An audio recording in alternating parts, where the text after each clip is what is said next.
certainly we wanted to raise awareness of who was out there in Canada working in comics, and sort of approach the comic book market, the people that are buying and reading comics right now, get them interested and show them what we thought were the best, what our jury members thought were the best. Originally we were a sort of a fan vote. We wanted people to participate in it. We went for a different approach. I think you're sort of looking at an outer market that would be interested in these books. Well, both, yeah. Yeah, and we're approaching the inner market, the direct market, comic book stores, comic book readers, trying to get them to go to their retailer and ask for these books, take a look, see what's going on. Given those two perspectives, hypothetically, what else do you think could be done in terms of moving forward and trying to continue to expand readership? And in general, or in terms of awards? Yeah, no, in general.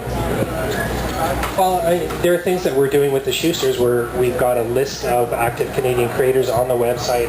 We're trying to push people to go look at the websites of our creators, check out their webcomics, look for their books, things like that. We've got an ongoing list of current webcomics. We're trying to get out there and create links. Anyway, all right. Just links within the industry itself, sort of make that infrastructure so that people can connect. So if you needed a writer for your project, here's a list of writers active in Canada, the areas that they live in. Like a resource or something. Yeah. Okay. And what about definitely look at others. Like I did a little survey where I also asked a typical question of people like, what do you think defines Canadian comics? And a common theme that came back is, I find it kind of a funny question, sort of like, well, we have a Canadian passport, we live here or something. Yeah. But a common theme that did come back is sort of a notion of smaller, tighter communities. And it got me thinking about when I was at MoCA this year, talking to European publishers in small communities, and how they've actually cultured a lot of basically state products. Subsidize, getting involved in profiling books. That'd be great. I mean, if the money was flowing, now's probably not the time to. What's happening? I think Stephen Harper is the big Wolverine fan. So is Wolverine? Gets the first laugh of the panel, Bryan Munn.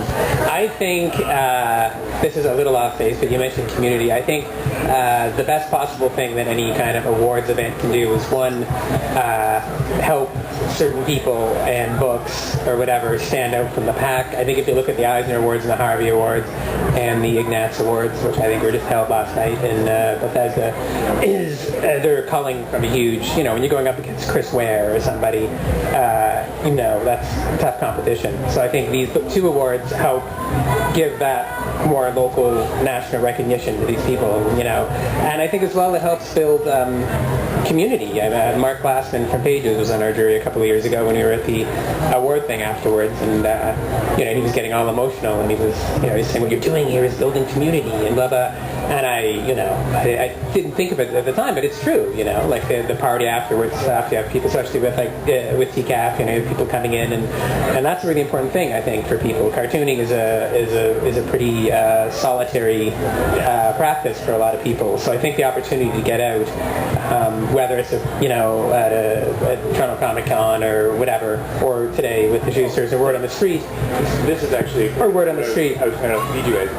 And also I'm thinking more, because everyone knows theoretically that Harper's a little bit less eager to support this sort of cartoon. He hates comics, I hear.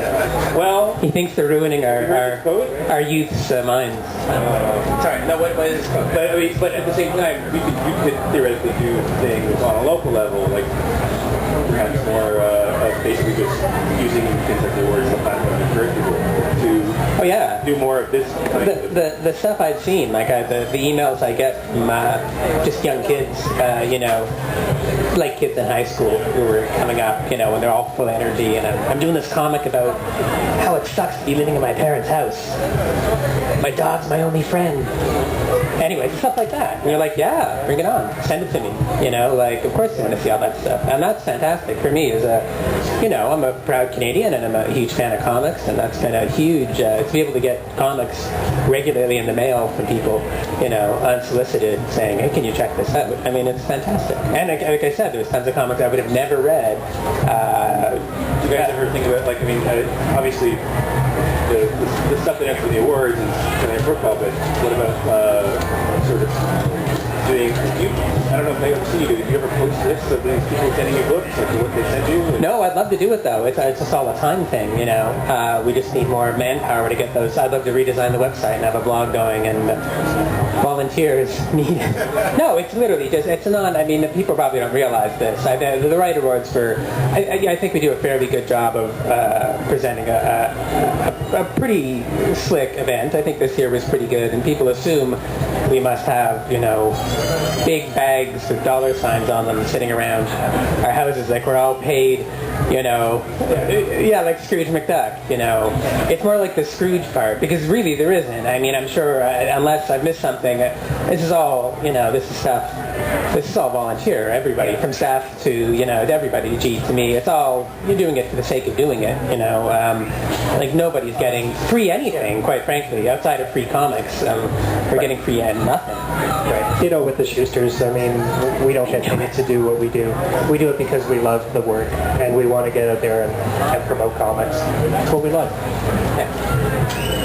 I wanted to ask Kevin, since you're also, besides doing the Shuster Awards, you work as a promoter for the Toronto Comic Con, what your take is on, since we're also talking about in the next panel, surveys and landscapes, if you can kind of walk us through your impressions of not just comics creators but retailers and how that is going in the current economic climate sort of thing? Well, I mean, there's a bit of a shift in the direct market right now, and that's an increase towards trade paperbacks, hardcovers, graphic novels. Regular comics, the sales are going down a bit, except for those big event comics that we all love to hate. And, you know, things are going on in the stores. I mean, at the shows, we're seeing a lot more discounted comics. Things are moving. People are interested. Attendance has gone way up at shows over the last year for some reason. Is that all cosplay, or? No. You know, surprisingly, at our comic book face, we put on 3 smaller comic book centric shows, 2 one-day and 1 2-day, the fan appreciation event in the spring. And attendance has gone up. Those people are in there looking for comics. They're digging through the bins. They're looking for, you know, 50-cent comics, dollar comics, cheap graphic novels, whatever they get. Bargain hunters. Yep. Never goes away. So from the conversation last night and thinking about Quebec market, which is an interesting market, it's a very small market, and the publishers I work with there actually make great use of almost like print-on-demand, small-run digital press, where they can do runs under 1,000. But the margins work for them in terms of they can get very cheap books out into a handful of stores that are there. It actually strikes me, where everyone else is sort of moving away a bit towards graphic novel, the small market actually in a way could perhaps support help format comics of some kind. Even like a lot of the pamphlets now are actually kind of slick, but a lot of the Quebec ones are on newspaper pulp, it's black and white. It's got a nice glossy cover, but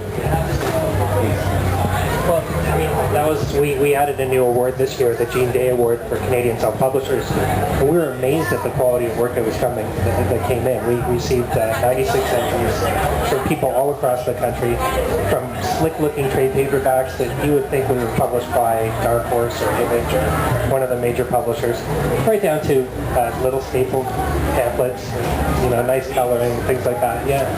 I got to say that to be not contrary to that, but I think a lot of the stuff we see, even if it's like, you know, poorly slapped together, maybe some of the stuff is really is really gripping regardless of the slickness of it, almost because of it. yeah. A lot of the stuff we've seen that we've nominated has been kind of the examples is the roughness of it, and is all part of the presentation. It's fantastic. Like Jason Kiefer, who I see as a Jesse Jacobs, who you nominated this year, who won the Gene Day Award. Yeah, no, Jesse Jacobs is the man. He's great, and he just published. I mean, this stuff's pretty slick, but he's publishing that out, just completely on its own.